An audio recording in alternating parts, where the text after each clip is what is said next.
প্রবাসে আমাদের যে সমস্ত নাগরিকরা আছেন তারা সমান তালে আমাদের সাথে যুদ্ধ করেছেন, আমরা তাদের প্রতি শ্রদ্ধাশীল। সুষ্ঠু নির্বাচনের জন্য সরকারকে দ্রুত নির্বাচনের রোড ম্যাপ দেওয়ার আহ্বান জানিয়েছেন জামাতের আমির ডাক্তার শফিকুর রহমান। প্রবাসীদের ভোটের অধিকার ফিরিয়ে দিতে তাদের নাম ভোটার তালিকায় অন্তর্ভুক্ত করার দাবিও জানান তিনি। রাজধানীর আল ফালা মিলনায়তনে জামাতের সর্বোচ্চ নীতি নির্ধারণী ফোরাম কেন্দ্রীয় মজলিসে শুরার উদ্বোধনী অনুষ্ঠানে এসব কথা বলেন তিনি। মাজহারুল ইসলামের রিপোর্ট। উদ্বোধনী ভাষণের মাধ্যমে 5 আগস্টের পর দলীয় কার্যক্রমকে গতিশীল এবং রাজনীতিতে নিজেদেরকে সক্রিয় করতে নানা কর্মসূচি পালন করছে জামাতে ইসলামী। দলীয় কার্যক্রমকে আরও বেশি বেগবান করতে দলের সর্বোচ্চ নীতি নির্ধারণী ফোরাম কেন্দ্রীয় মজলিসে শুরার বৈঠক করেছে দলটি। বুধবার রাজধানীর মগবাজারে আলফালা মিলনায়তনের সেই বৈঠকে অংশ নেয় জেলা, মহানগর ও কেন্দ্রীয় নেতারা। Double million offer Walton fridge কিনে পেতে পারেন 20 লক্ষ টাকা, রয়েছে কোটি কোটি টাকার নিশ্চিত উপহার।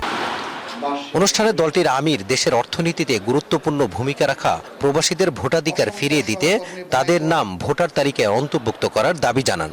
প্রবাসে আমাদের যে সমস্ত নাগরিকরা আছেন তারা সমান তালে আমাদের সাথে যুদ্ধ করেছেন, আমরা তাদের প্রতি শ্রদ্ধাশীল, তাদেরকেও ভোটার তালিকায় অন্তর্ভুক্ত করতে হবে।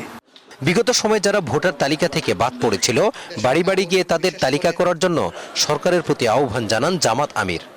যে যুব সমাজের মাধ্যমে পরিবর্তন এসেছে, অবশ্যই তাদের প্রতিটা ব্যক্তিকে এবার ভোটার তালিকায় অন্তর্ভুক্ত করতে হবে। তিনি অভিযোগ করেন, দেশ যখন ইতিবাচকভাবে চলছে তখন স্বৈরাচারের দোসররা বিদেশে বসে ষড়যন্ত্র করছে। দেশের জনগণ কারো চোখ রাঙ্গানিকে পড়ুয়া করে না। জাতীয় স্বার্থের জায়গায় আমরা যেন কখনো বিভক্তিতে লিপ্ত না হই, বরঞ্চ আমরা যেন ঐক্যবদ্ধ থাকি। জাতি ঐক্যবদ্ধ থাকলে জাতির বিরুদ্ধে যারা ষড়যন্ত্র করবে তারা অবশ্যই ব্যর্থ হবে। ন্যায় বিচার সমৃদ্ধ সমাজ এবং বৈষম্যহীন রাষ্ট্র চাই জামাত, যেখানে ধর্ম বর্ণ নির্বিশেষে সকলের অধিকার নিশ্চিত হবে। একটা শান্তিপূর্ণ সমাজ। মাজহারুল ইসলাম, নিউজ 24, ঢাকা।